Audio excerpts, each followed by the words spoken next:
Good morning, everybody. I'm Sébastien Leduc from Calray, and in this keynote, I will talk about the usage of programmable DPUs to unlock the full potential of NVMe over Fabric and software-defined storage.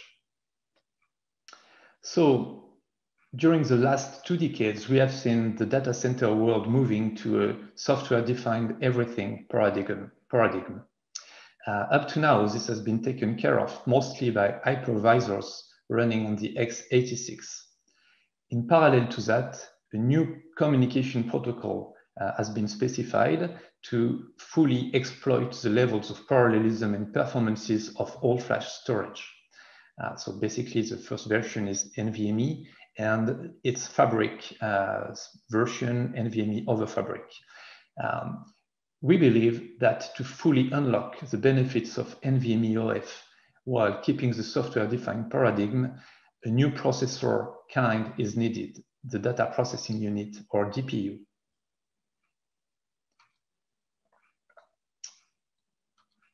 So let's start by a quick introduction of myself.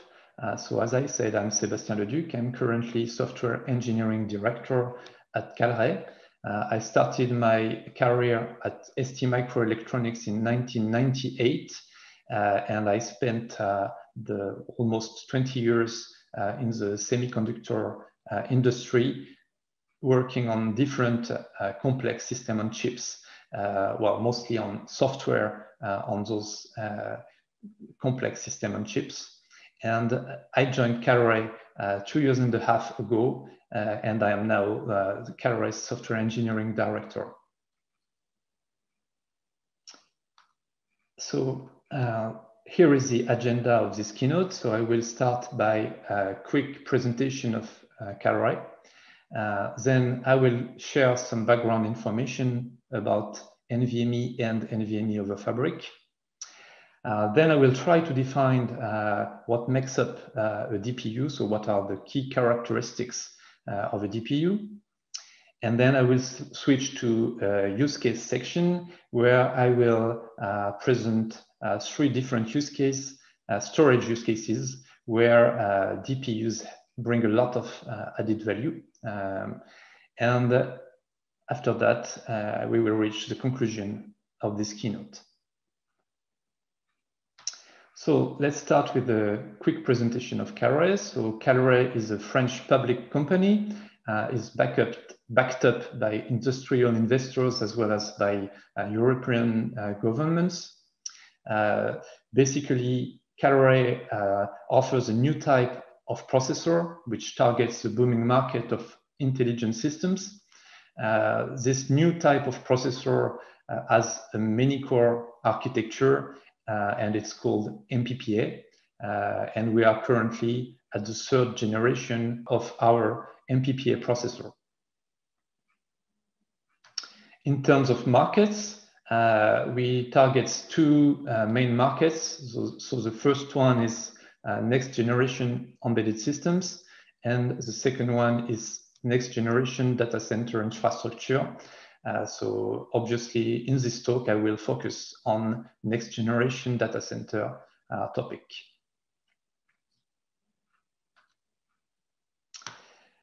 Okay, I will now go back to some background information about NVMe and NVMe over Fabric.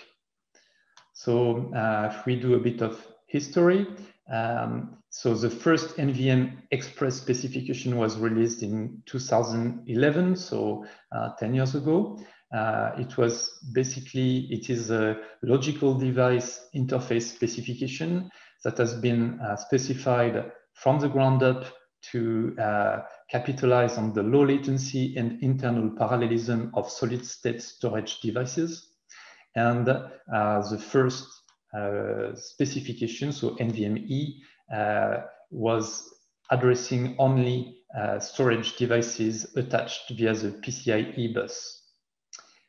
Then in 2016, we got the first NVMe over Fabrics specification released.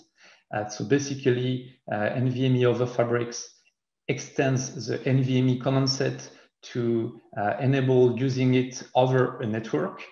the first specification, the first version of the specification had support for different types of fabrics, so fiber channel, Rocky, iWarp, and InfiniBand. And basically, with NVMe over fabrics, it enables the benefits of the NVMe technology to be used, to be realized at a much larger scale than the PCIe allows.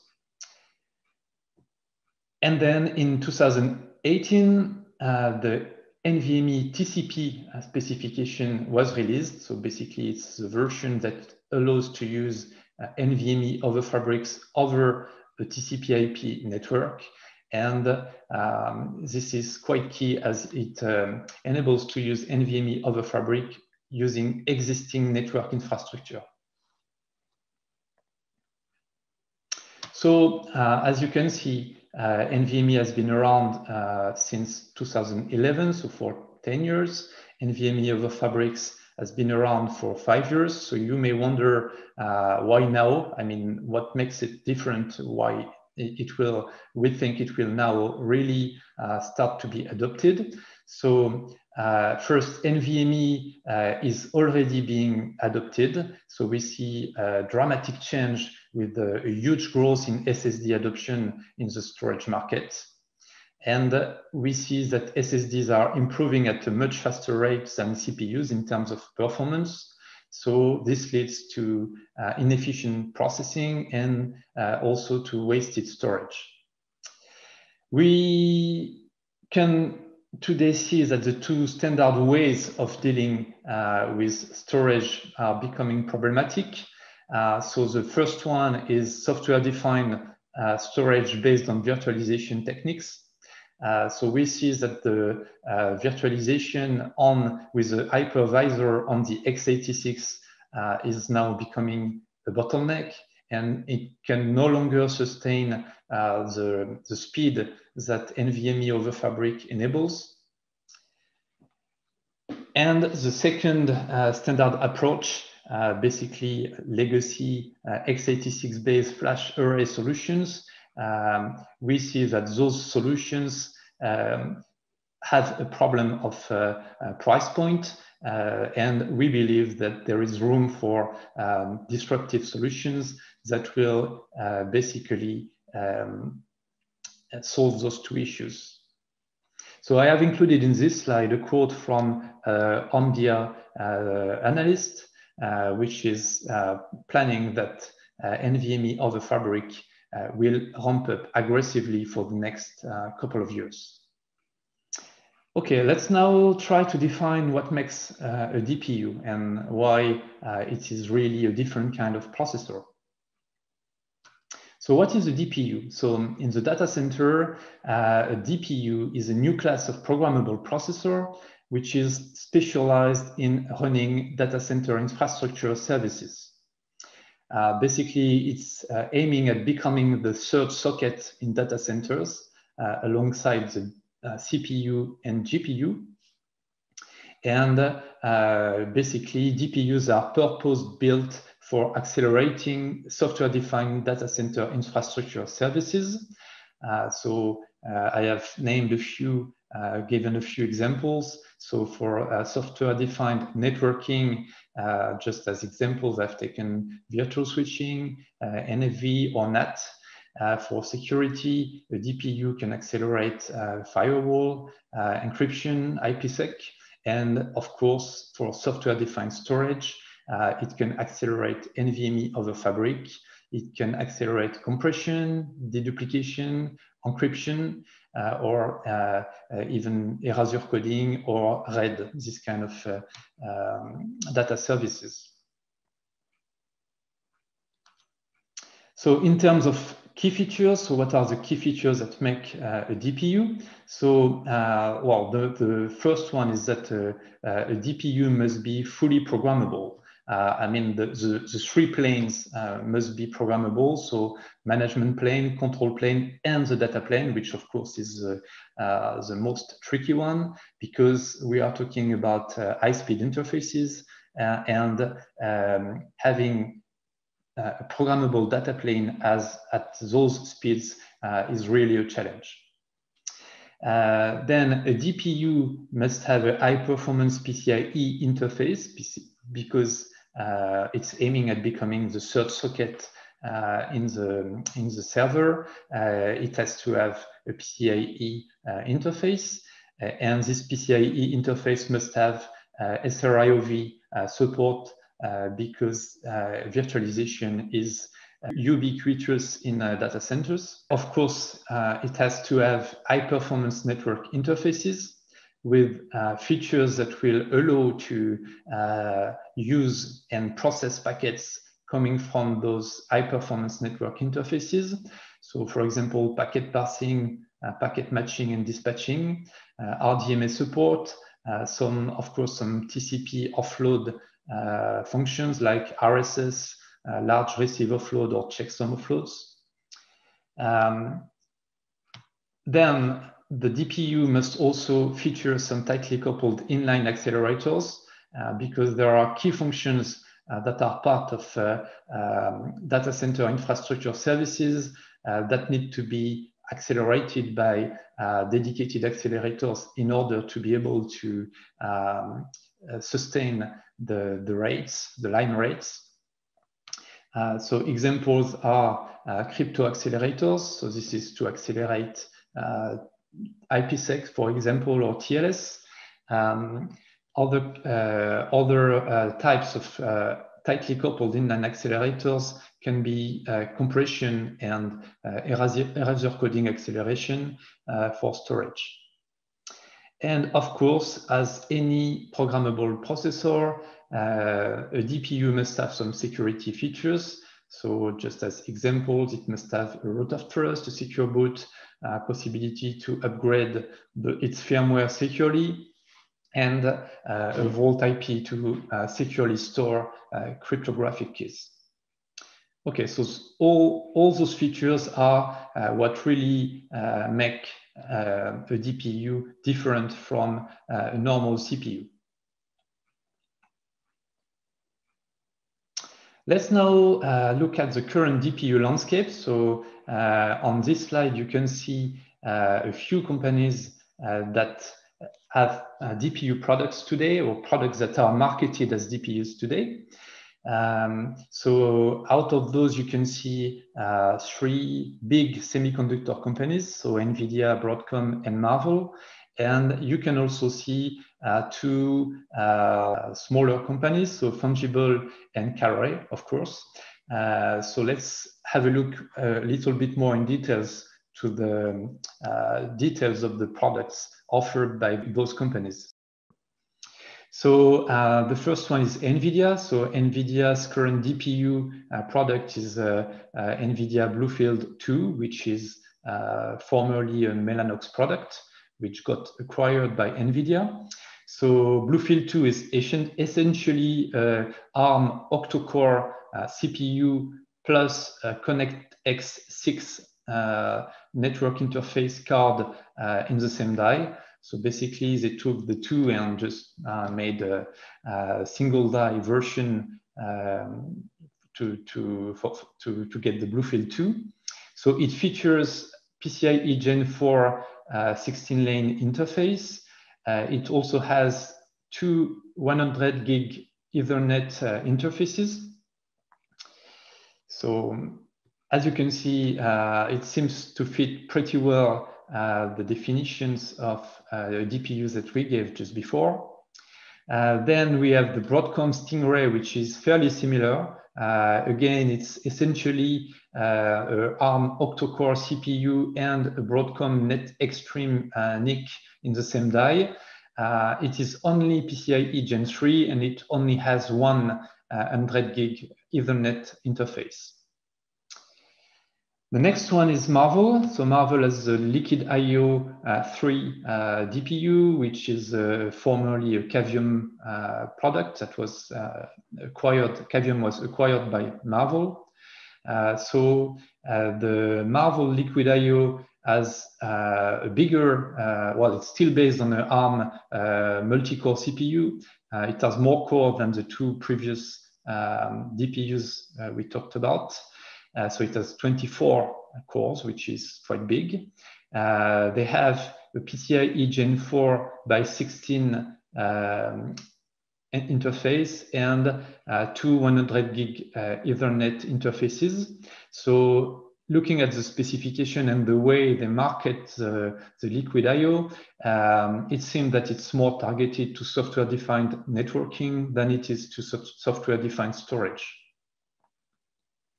Okay, let's now switch to the two, let's say, challengers, so Fungible and Kalray. So Fungible has the F1 DPU. So the F1 DPU is based on a many-core architecture, so quite similar to Kalray. It has 52 Mix64 CPUs. It features 4 PCIe Gen 4 16-lane interfaces and 8 100 gig Ethernet interfaces. Okay, and now I will go a little bit more in the details of the Kalray MPPA Coolidge on the next slide. So here is a quick summary of the main features of Kalray MPPA3 Coolidge. So as I said, the Kalray MPPA3 Coolidge is a many-core architecture. So it features 80 CPU cores, which are VLIW cores. Those 80 cores are gathered into 5 clusters, and they all run at 1 gigahertz. One important point is that each cluster has some local memory, quite a big amount of local memory, which is a key feature that enables our product to be so efficient.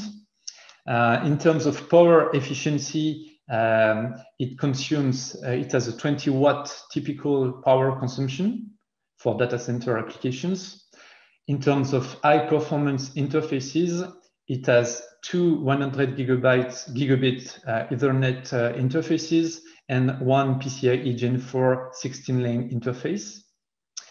It's fully programmable, so this is one key characteristic when the DPU is based on a many-core architecture, is that all 3 planes are fully programmable. So we have basically, in our case, the control and management planes that will run on one cluster, one of the 5 clusters. So basically, in that case, the cluster is seen as a 16-core SMP CPU running Linux, which makes it easy to port any kind of existing legacy software. And we have the data plane that will run on the 4 remaining clusters. So in that case, it makes 64 cores, and for storage applications, basically the data plane runs SPDK. So we have a software solution that is based on SPDK ported to our data plane, which makes our data plane for storage fully programmable. Okay, the next key point is tightly coupled accelerators. So in the MPPA, we have 10 crypto accelerators, as well as some erasure coding acceleration and some advanced programmable DMAs. Of course, we have all the required features for security. So be it root of trust, secure boot, or a secure vault to store cryptographic keys. In the second part of my keynote, I will go through 3 use cases where using DPUs makes a big difference.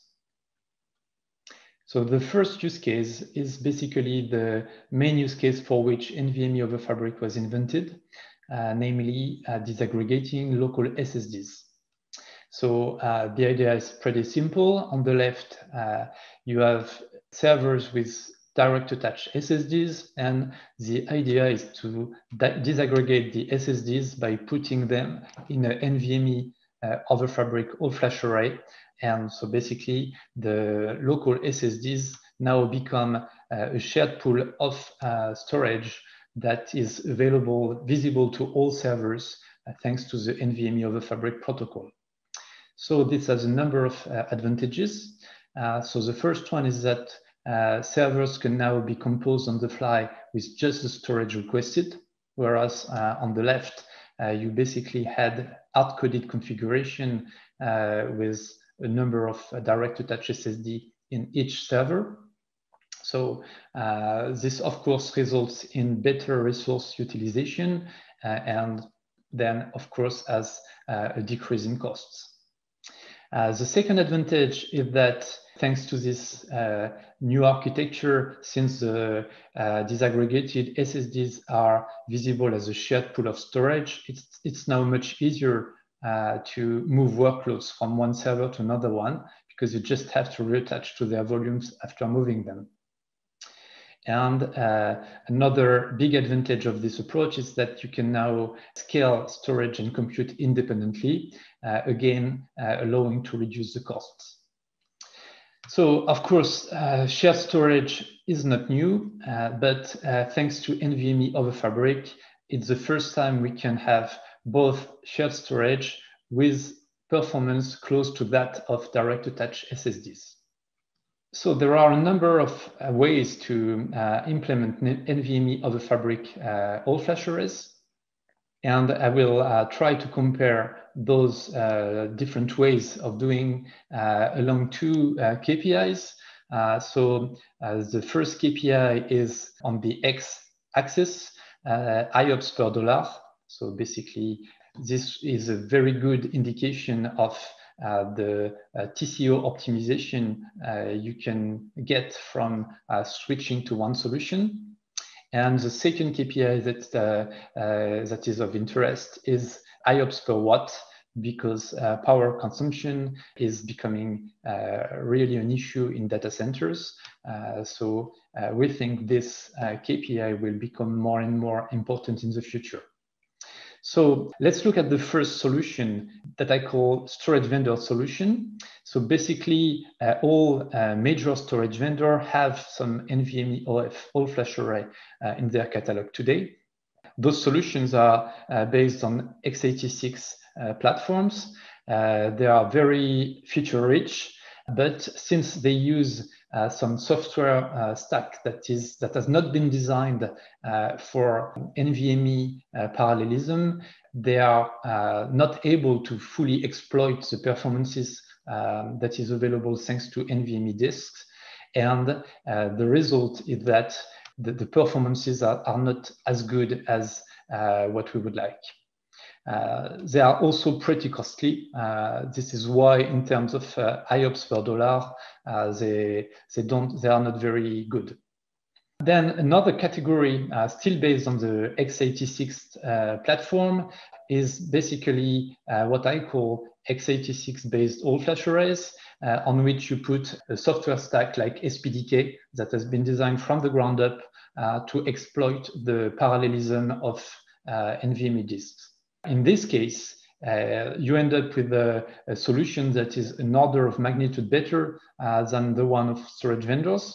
But in terms of feature, it's very difficult to put all the storage features while still keeping the performances. The more you add data services, the more the performances will collapse, basically, because the x86 is a general purpose processor, and you don't have the hardware dedicated tightly coupled accelerators that DPUs have that allow them to cope with the additional data services. And of course, the third solution is to build an NVMe OF all-flash array using DPU cards instead of using an x86.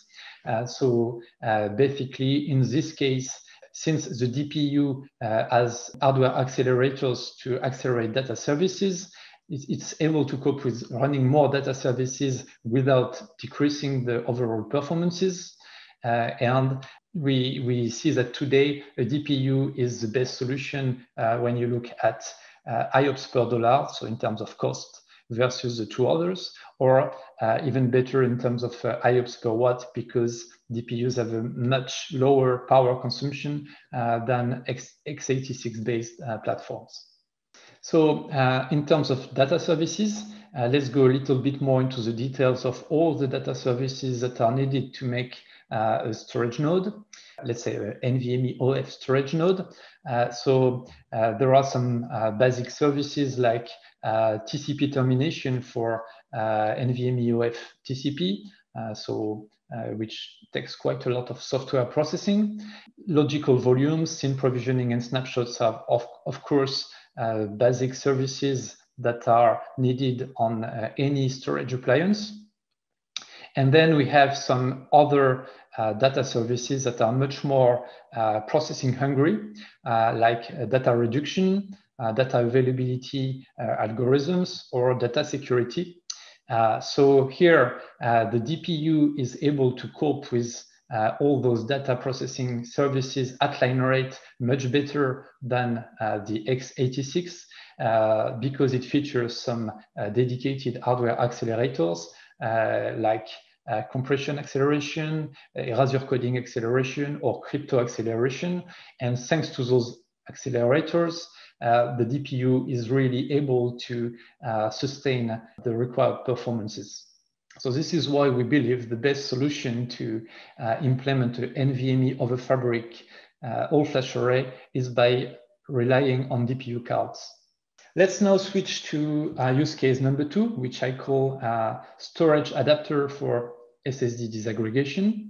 Basically, use case number 2 starts from where we left in use case number 1. So on the left, we have our situation where we have disaggregated SSDs by using a NVMe over Fabric all-flash array. The all-flash array usage brought quite some advantages, but there are still some issues. The first problem is that you need an operating system on the server that has NVMe over Fabric support, of course, which is not the case of all operating systems supported today. Another issue is that it's not possible today to boot from SSDs exposed via NVMe over Fabric, which means that you will need another medium to boot from, be it another shared storage like iSCSI or local SSDs. Just to boot. There is still room some improvement. So this is where the storage adapter comes into action. So the idea is to put a DPU card with a storage adapter software on it in each of the server. And I will explain a little bit more what this storage adapter will do. So the idea is that the DPU in the storage adapter will present itself as local NVMe disks to the host server, and it will be basically the storage adapter that will manage the NVMe to NVMe over Fabric translation. So that's why we call it an adapter. The advantages of this solution is that you no longer have any requirement on the operating system because basically now the server only sees NVMe, and NVMe is supported by all current operating systems. It also means that you can really exploit this mechanism to do bare metal server virtualization, basically. The second good property of using a storage adapter is that now that the server only sees NVMe, it can boot from this NVMe, and it will be the storage adapter that will do the translation to NVMe over Fabric. So at the end, you are now able to boot from NVMe over Fabric disks. And all that is fully transparent to the bare metal server. If we now focus on the NVMe to NVMe over Fabric translation, the translation can be configured by some orchestration software that will interact directly with the DPU through the network, so either inbound or out of band.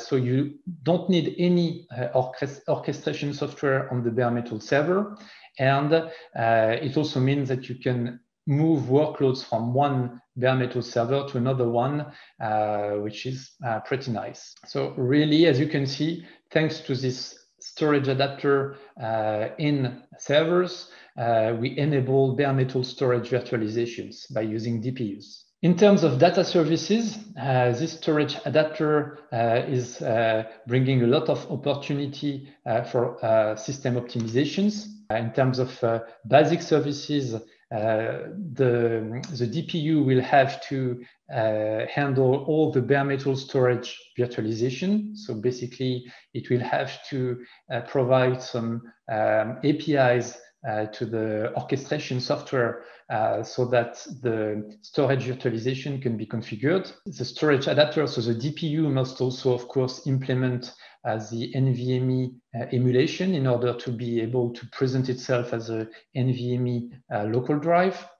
It also has to support NVMe initiator functionality in order to translate from NVMe to NVMe over Fabric, which by the way, implies that the DPU is running a networking stack.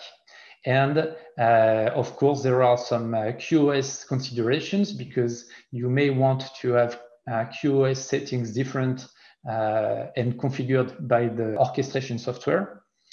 So as you can see, thanks to a DPU, we enable bare metal storage virtualization and it's fully software defined. Other opportunities for running data services on the storage adapter. So we can, for example, have data reduction algorithms running on initiator side, which has some benefits because it results in lower network bandwidths.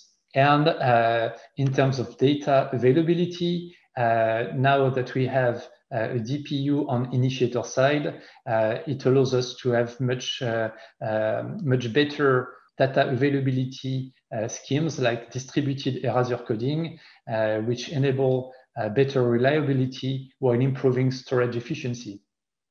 And in this case, again, the mapping of volumes is fully software defined by software running in the DPU and configured by the orchestration software.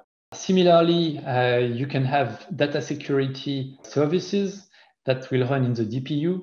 So you can, for example, have encryption in motion that is transparent to the host server that still sees only NVMe drives without knowing that behind the scene there is some NVMe over Fabric translation going on and that this NVMe over Fabric is encrypted, connection is encrypted. Again, the security configuration in that case is fully software defined and can be controlled by orchestration software. So as you can see, using a storage adapter in each of the server brings a lot of new possibilities, and especially for bare metal storage virtualization. Let's now switch to the third use case I want to talk about today. So the third use case is called storage adapter for hyper-converged infrastructure. Similar to use case number 2, but still a bit different. On the left, if you take a standard hyper-converged infrastructure, you have identical servers, each with both some compute and some storage, so some local disk in each server. The idea is to put some storage adapter in each of those hyper-converged servers and use those storage adapters to provide a global data store repository to the full HCI cluster. The idea, again, is that the storage adapters will connect to each other, and in order to provide a distributed pool of SSDs that become visible to all the storage cluster. So I will go a little bit more into the details in the next slide. In this use case, the idea is that the DPU takes ownership of the local drives in the HCI server. This is using the PCIe peer-to-peer technology. You can have the DPU that will read and write to the local SSDs. So it can really take ownership of the local drives that are no longer under the control of the host server. Then the DPU Similar to use case number 2, presents itself as local NVMe disk to the host server, and the DPUs that are in each of the servers kind of connect to each other and provide a global data store made of all the distributed local drives of the cluster. And this becomes a global data store exposed to the host servers. So in this case, each DPU will act as both a storage target and a storage initiator. And storage is fully virtualized without needing an hypervisor. And of course, this virtualization is fully software defined by software running in the DPU that is configured again by orchestration software. You also have the opportunity to use NVMe over Fabric all-flash array in addition to using storage adapters, which enables to increase the size of the global repository just by adding NVMe over Fabric storage nodes in your infrastructure. And this is fully transparent to the servers. They just see additional storage that can be used. And in terms of data services, so this is quite similar to use case number 2. We end up with the DPU that has to support bare metal storage virtualization software. Again, it needs to implement NVMe emulation to present itself as local disk to the servers. It has to implement NVMe OF target and initiator in this case, because the server, when writing to a volume, may write either to a local drive behind the scene or to a remote drive. So similarly to use case number 2, in the DPU must run some networking stack and some QoS features. And again, all that is fully software defined with software running on the DPU and orchestration software that can configure it. Similarly to use case number 2, we can do data reduction and data availability algorithms or data services that are again fully software defined. And you can now, for example, have distributed erasure coding inside your HCI infrastructure without decreasing the performances, because as you may know, in HCI solutions, HCI software solutions, erasure coding is usually not enabled by default because the performances decrease quite a lot when you enable it. Thanks to a storage adapter, you can now offload completely this distributed erasure coding, and you can now enable it all the time. Another good property of using storage adapters is that it enables to use HCI infrastructure for bare metal workloads or bare metal use cases, whereas while still keeping the flexibility of storage virtualization. So this is really something new, and that can be only achieved thanks to a storage adapter based on a DPU. Okay, let's now switch to the conclusion. The NVMe SSDs and NVMe over Fabric will disrupt the storage markets. That's what we are already seeing on the market today. I mean, the NVMe SSDs are adopted very quickly, and NVMe over Fabric is following. Today, we really see that software-defined storage based on virtualization will become a bottleneck to leverage the full potential of NVMe over Fabric. And we believe that DPUs are the solution, and this is what will allow to unlock the full potential of NVMe over Fabric while keeping the flexibility of software-defined storage. Thanks a lot for your attention. Goodbye.